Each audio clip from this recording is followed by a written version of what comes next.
আসসালামু আলাইকুম ভাই। ওয়ালাইকুম আসসালাম। আমি এমসি টিভি থেকে আসছি, কিছু প্রশ্ন করতে চাই।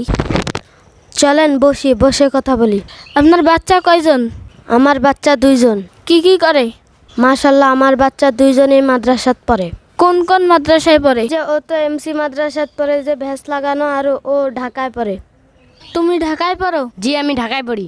ওখানে কি পড়তেছো? কোরআন মুখস্থ করতেছি, হাফেজ হবে ইনশাল্লাহ। আর তুমি? আমি এমসি মাদ্রাসা অ্যান্ড স্কুলে পড়ি। তুমি কি পড়ো? আমি হেফজো পড়ি, 6-এ পড়তেছি এবং সব বিষয়ে পড়ি, ইংলিশ মিডিয়ামে পড়তেছি। তোমাদের প্রিন্সিপাল স্যারের নাম কি? মাওলানা কারি মোহাম্মদ আবদুল্লাহ শেখ মৃধা, প্রতিষ্ঠাতা ও principal MC Madrasa and school. আব্বা নাও রেডি হয়েছে, ভাত খাও। আব্বা আর কিছু লাগবে? না, আর কিছু লাগবে না। ধন্যবাদ তোমাদের। যেহেতু এমসি মাদ্রাসা অ্যান্ড স্কুল সব বিষয়ে পড়ায়, সব বাচ্চাদেরকে এমসি মাদ্রাসা অ্যান্ড স্কুলেই দিবেন।